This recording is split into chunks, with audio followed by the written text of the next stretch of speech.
आज का टॉपिक है एटमॉस्फेयर स्ट्रक्चर एंड कंपोजिशन। यहाँ पर हम एटमॉस्फेयर की डेफिनेशन पढ़ेंगे।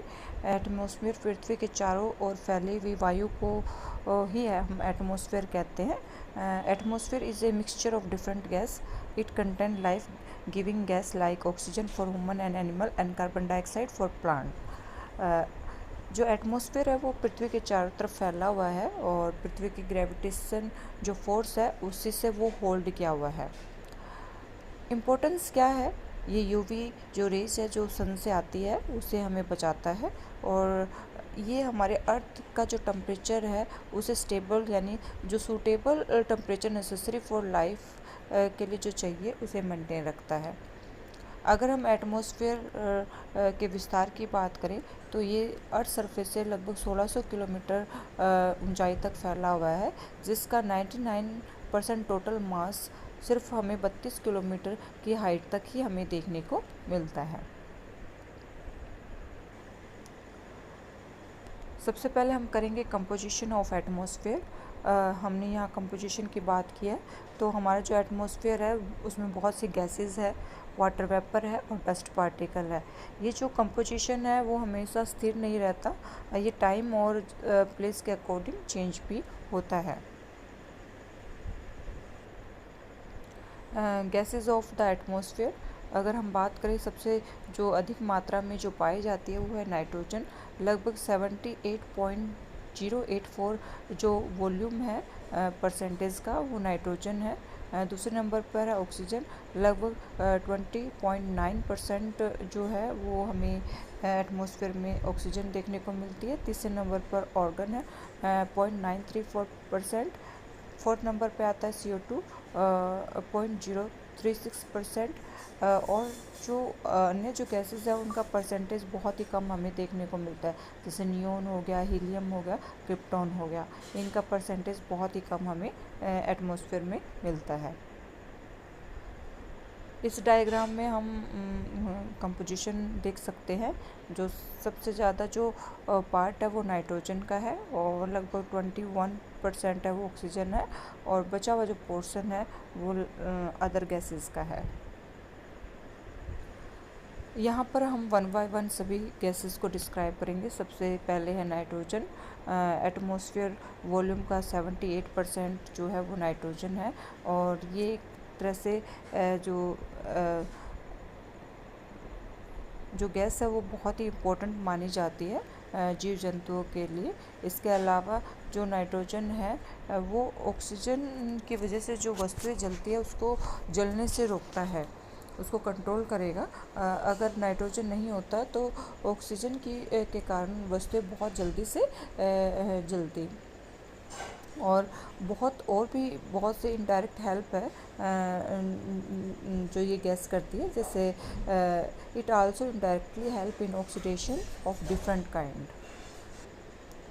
दूसरे नंबर पर ऑक्सीजन। 21% हमारे एटमॉस्फेयर में ऑक्सीजन पाई जाती है और ये जो ह्यूमन लाइफ है उसके लिए बहुत ही इम्पोर्टेंट मानी जाती है। ऑक्सीजन के बिना कोई भी चीज़ जलना संभव नहीं है। CO2 कार्बन डाइऑक्साइड 0.03% एटमॉस्फेयर में कार्बन डाइऑक्साइड पाई जाती है। पेड़ पौधे है वो प्रकाश संश्लेषण कार्बन डाइऑक्साइड की सहायता से ही करते हैं। अपना जो पेड़ पौधे जो भोजन बनाना और अदर जो प्रोसेस है उसमें CO2 का बहुत ज़्यादा योगदान रहता है।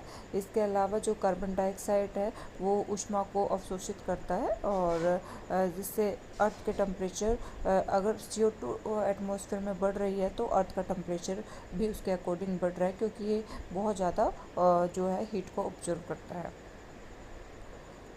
CO2 है वो हीट जो एनर्जी बजट है उसमें बहुत इम्पोर्टेंट एक फैक्टर है और जो CO2 है वो एटमॉस्फेयर में बढ़ने का जो कारण है वो ईंधन का ज़रूरत से ज़्यादा यूज़ करना, जैसे पेट्रोलियम है, कोयला है, नेचुरल गैस है।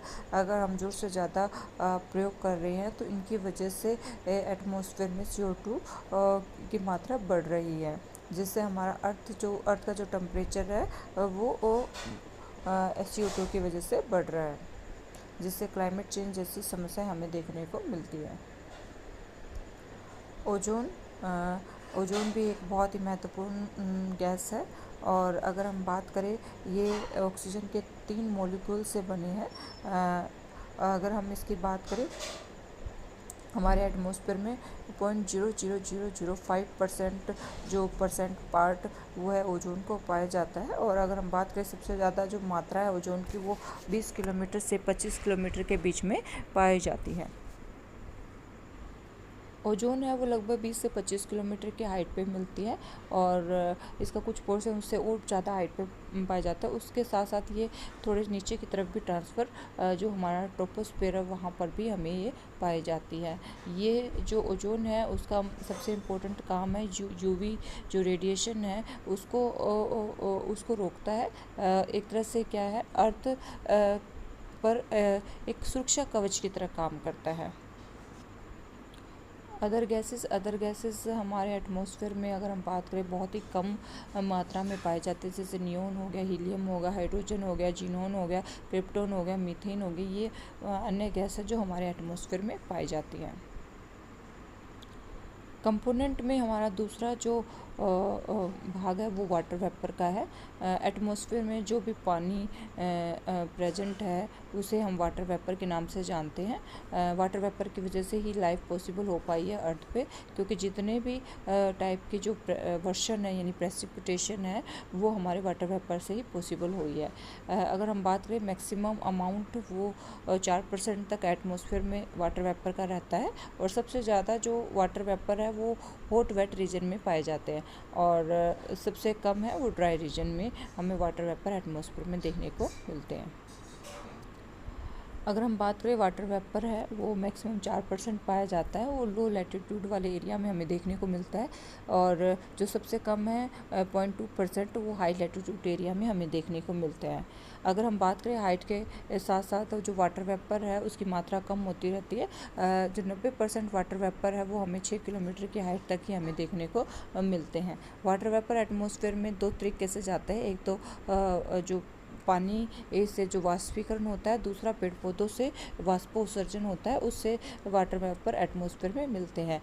अगर हम वाष्पीकरण की बात करें, जो ओशन है, सी है, रिवर है, पॉन्ड है, लेक है, वहाँ से पानी वाष्पीकृत होकर वायुमंडल में पहुँचता है। और अगर हम बात करें, जैसे पेड़ पौधे हो गए, उनकी पत्तियों से या ह्यूमन जो बींग है उनसे जो वाष्प है जो वायुमंडल में पहुँचता है उसको वाष्पोत्सर्जन कहते हैं। तीसरा जो कंपोनेंट है वो है डस्ट पार्टिकल और एसपीएम, जिसको हम सस्पेंडेड पर्टिकुलेट मैटर के नाम से जानते हैं, और लिक्विड ड्रॉपलेट। अगर हम बात करें, डस्ट पार्टिकल है वो एटमॉस्फेयर के लोअर लेयर है वहीं पाया जाता है, और हम इसको सैंड, स्मोक और साल्ट के रूप में हम देख सकते हैं। और कुछ जो सैंड पार्टिकल है वो बहुत ही इम्पोर्टेंट एक तरह से एक स्थान रखता है एटमॉस्फेयर में, क्योंकि ये कंडेंसेशन में मदद करता है। क्योंकि जो हमारे वाटर वेपर है वो डस्ट पार्टिकल के चारों तरफ चिपक कर ही ड्रॉपलेट बनाते हैं, जिसकी वजह से जो क्लाउड फॉर्मेशन होती है और प्रेसिपिटेशन संभव हो पाती है।